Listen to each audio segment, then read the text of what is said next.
तो दोस्तों आज हम राजस्थान सीटी के लिए 25 इंपॉर्टेंट प्रश्नों के बारे में बात करेंगे और ये सभी प्रश्न किसी न किसी एग्जाम में पूछे गए प्रश्न हैं। इसलिए वीडियो में आप अंत तक जरूर बने रहे क्योंकि वीडियो आपके लिए बहुत ही ज़्यादा हेल्पफुल होने वाला है। तो चलो वीडियो को शुरू करते हैं। तो आपका पहला सवाल है कि निम्नलिखित में से कौन सा जिला बोराट पठारी प्रदेश में अवस्थित है। मोस्ट इंपॉर्टेंट क्वेश्चन है, ठीक है। क्या प्रश्न है कि निम्नलिखित में से कौन सा जिला बोराट पठारी प्रदेश में अवस्थित है। तो वह जिला है उदयपुर, ठीक है। उदयपुर वह जिला है जो बोराट पठारी प्रदेश में अवस्थित है। तो दोस्तों आपको 25% दिए जाएंगे, जिसमें से आपने कितने प्रश्न चाहिए है वो हमें लास्ट में कमेंट में ज़रूर बताएं, जिससे कि आपकी प्रिपरेशन का पता चलता रहे। तो अगला प्रश्न देखते हैं। अगला सवाल है कि राजस्थान के किस भाग में हड़ौती पठार स्थित है। मोस्ट इंपॉर्टेंट क्वेश्चन है, बहुत बार पूछा गया है प्रश्न कि राजस्थान के किस भाग में हड़ौती पठार स्थित है। तो वह भाग है दक्षिण पूर्वी भाग में, ठीक है। दक्षिण पूर्वी भाग में क्या स्थित है, हड़ौती पठार। अगला सवाल है कि गुरु शिखर निम्न में से किस पर्वत श्रृंखला का उच्चतम शिखर है। तो यह है अरावली पर्वतमाला का, ठीक है। अरावली पर्वतमाला का उच्चतम शिखर कौन सा है, तो वह है गुरु शिखर। ये भी मोस्ट इंपॉर्टेंट क्वेश्चन है, ठीक है, तो आपको याद रखना है। अगला सवाल है कि नागपहाड़ राजस्थान के किस जिले में स्थित है। ये भी very very very very most important question है। रट लो, कुछ भी करके याद कर लेना है कि नागपहाड़ राजस्थान के खालिस्तान जिले में स्थित है। तो यह स्थित है किस जिले में, अजमेर जिले में। अगला सवाल है कि अरावली पर्वत श्रृंखला की सबसे ऊंची चोटी गुरु शिखर राजस्थान में खालिस्तान के पास स्थित है। ये भी मोस्ट इंपॉर्टेंट क्वेश्चन है। तो यह स्थित है माउंट आबू के पास, ठीक है। माउंट आबू के पास क्या स्थित है, गुरु शिखर। अगला सवाल है कि राजस्थान की सबसे ऊंची चोटी गुरु शिखर की ऊंचाई लगभग कितनी है। Very very most important question है।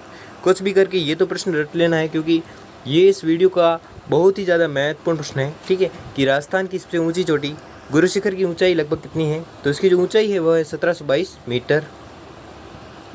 अगला सवाल है कि राजस्थान का परिगणित मरुस्थलीय क्षेत्र लगभग कितना है। तो इसका जो परिगणित मरुस्थलीय क्षेत्र है वह है 1,79,250.67 वर्ग किलोमीटर।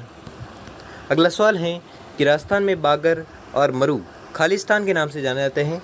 तो ये भी मोस्ट इंपॉर्टेंट क्वेश्चन है। तो यह जाने जाते हैं भौगोलिक क्षेत्र के नाम से, ठीक है। बागर और मरु है वह भौगोलिक क्षेत्र के नाम से जाने जाते हैं।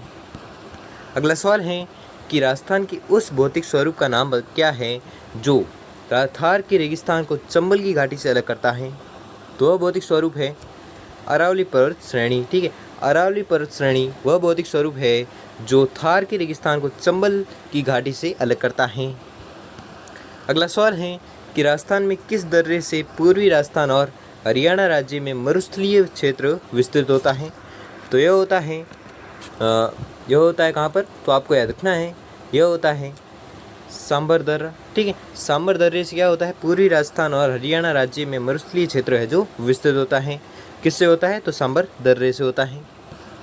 अगला सवाल है कि रामायण और भागवत गीता में धनवा शब्द का संदर्भ खालिस्तान से है। ये भी मोस्ट इंपॉर्टेंट क्वेश्चन है, बहुत बार पूछा गया एग्जाम में, तो आपको याद रखना है। इसका संबंध है राजस्थान के मरुस्थलीय भाग से। अगला सवाल है कि मुकुंदरा की पहाड़ियाँ स्थित है। Very very most important question है। ये भी बहुत ही ज़्यादा महत्वपूर्ण प्रश्न है, इसलिए रट लेना, कुछ भी कर लेना, याद करना है आपको कुछ भी करके, ठीक है। तो मुकुंदरा पहाड़ियाँ स्थित है, तो कहाँ पर स्थित है, तो यह जो पहाड़ियाँ स्थित है यह स्थित है हड़ौती पठार में। अगला सवाल है कि राजस्थान के वे जिले जिनमें खस नाम की सुगंधित घास प्रचुरता से उगती हैं। तो आपको याद रखना है यह उगती है भरतपुर, टोंक, सवाईमाधोपुर, ठीक है। भरतपुर, टोंक और सवाईमाधोपुर में खस नाम की सुगंधित घास है जो प्रचुरता से उगती हैं। अगला सवाल है कि निम्नलिखित में से कौन सा पठार अरावली पर्वत से संबंध नहीं है, ठीक है। तो संबंध नहीं रखता है, तो आपको याद रखना है वह पठार है बघेलखंड का पठार, ठीक है। बघेलखंड पठार वह पठार है जो अरावली पर्वतमाला से संबंध नहीं रखता है। अगला सवाल है कि बांसवाड़ा व डूंगरपुर के मध्य के भूभाग को किस नाम से जाना जाता है। ये भी मोस्ट इंपॉर्टेंट क्वेश्चन है, ठीक है। तो बहुत बार पूछा गया प्रश्न है, तो आपको याद रखना है यह है मेवल, ठीक है। मेवल के नाम से जाना जाता है किसे, तो बांसवाड़ा और डूंगरपुर के मध्य के भूभाग को, ठीक है, किस नाम से जाना जाता है, तो मेवल के नाम से जाना जाता है। अगला सवाल है कि निम्नलिखित में से कौन सा युग्म सही सुमेलित नहीं है। तो वह युग्म है कौन सा, तो वह युग्म है नागपानी अरावली दर्रा, ठीक है। नागपानी अरावली दर्रा है जो युग्म सही सम्मिलित नहीं है। अगला सवाल है कि हड़ौती में विस्तृत अर्धचंद्राकार पहाड़ियाँ कौन सी है। ये भी मोस्ट इंपॉर्टेंट क्वेश्चन है। ठीक है। मोस्ट इम्पोर्टेंट क्वेश्चन है कि हड़ौती में विस्तृत अर्धचंद्राकार पहाड़ियाँ कौन सी है? तो वह पहाड़ियाँ हैं बूंदी एवं मुकुंदरा की, ठीक है। बूंदी एवं मुकुंदरा की पहाड़ियाँ हैं जो अर्धचंद्राकार पहाड़ियाँ हैं। अगला सवाल है कि निम्नलिखित में से कौन सा सही सुमेलित नहीं है?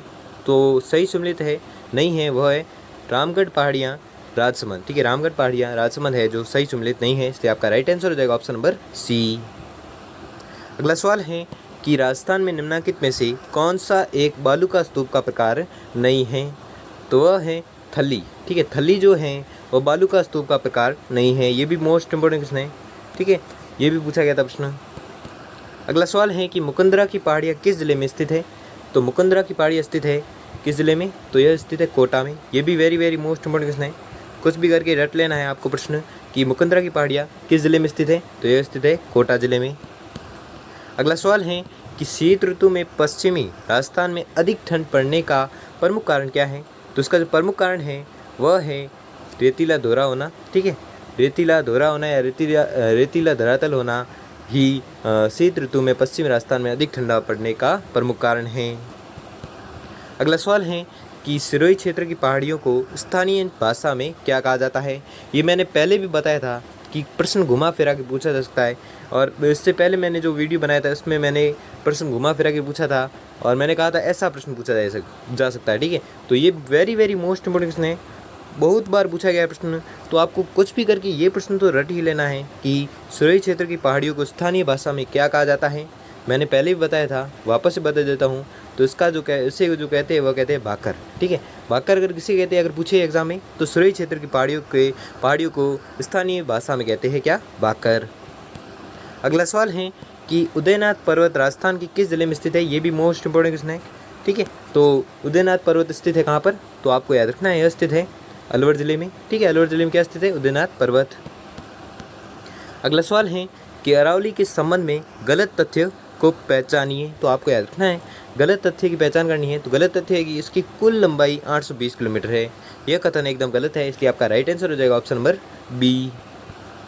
अगला सवाल है और आज का अंतिम सवाल है कि राजस्थान के अरबुदा पर्वत के एक शिखर गुरु शिखर का नामकरण किसके नाम पर किया गया है? तो ये भी मोस्ट इंपोर्टेंट क्वेश्चन है। तो इसका जो नामकरण किया गया है वह किया गया है दत्तात्रेय के नाम पर, ठीक है। दत्तात्रेय के नाम पर किया गया है। किस शिखर का नामकरण? तो आपको याद रखना है यह किया गया गुरु शिखर का नामकरण। किसके नाम पर? तो दत्तात्रेय के नाम पर।